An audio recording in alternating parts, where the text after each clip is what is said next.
That's a very simplistic conclusion, possible. It is a possibility, but not necessarily so. Genius means… the word genius comes from the word genesis, a genu, means creation or creativity or the source of creation.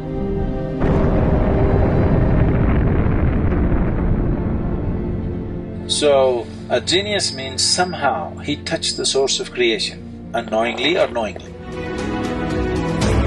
Either you can become consciously move towards being a genius or unconsciously a genius.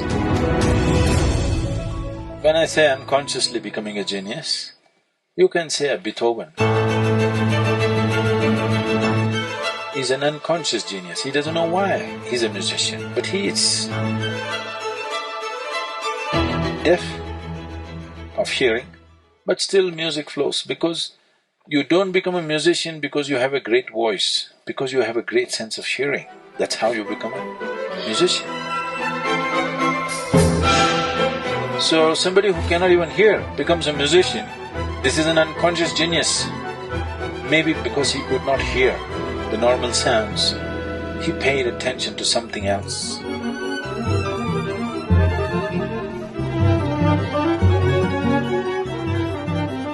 You have heard yogis speaking about how if you become meditative, first you will hear a bell, then you will hear a harp, then you will hear some other music. You heard these stories? Yeah. So, because everything was… he's tone deaf, he cannot hear any external sound, maybe he started listening to something else and sounds formed themselves into whatever, became a great musician. So this is an unconscious genius, probably. We cannot make the judgment, probably. But you never know, maybe he was conscious.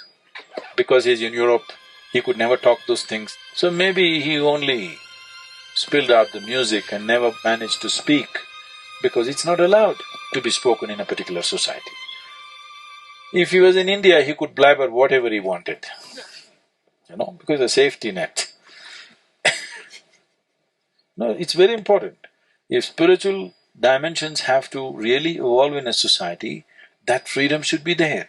Their crazies will come, loonies will come, but sages will come too. You heard of the mathematician Ramanujan? On his deathbed, he wrote a theorem. There are many others before that. But on his deathbed, he wrote a theorem. After 100 years, only in 2010, I think, they figured it out that this theorem describes the black holes in the universe. 100 years ago, even the concept of black hole did not exist in the scientific community. But he made a mathematical calculation for the black hole, describing black hole through mathematics. Because unless any theory that you make, unless you have a mathematical backbone, that theory is discarded.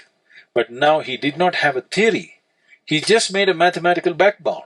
And he said, I don't know what this is, my Devi gave it to me.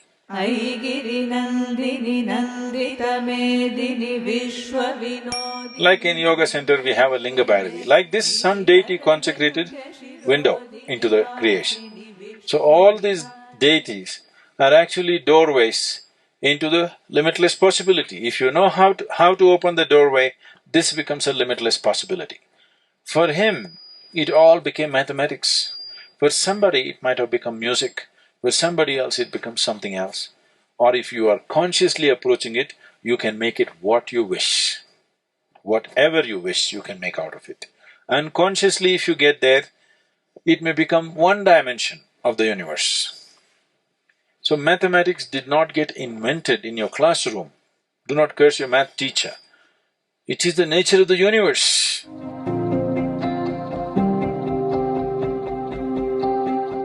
This is the only way the nature of the universe can be translated into human experience, and one of the reasonably efficient ways to do this is mathematics.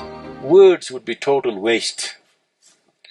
The only efficient way to do it is to imbibe the universe as a part of yourself.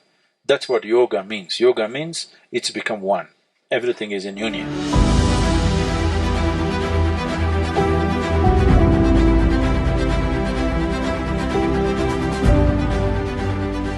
That's the only way you can truly know it. Mathematics is a reasonably good way to interpret it.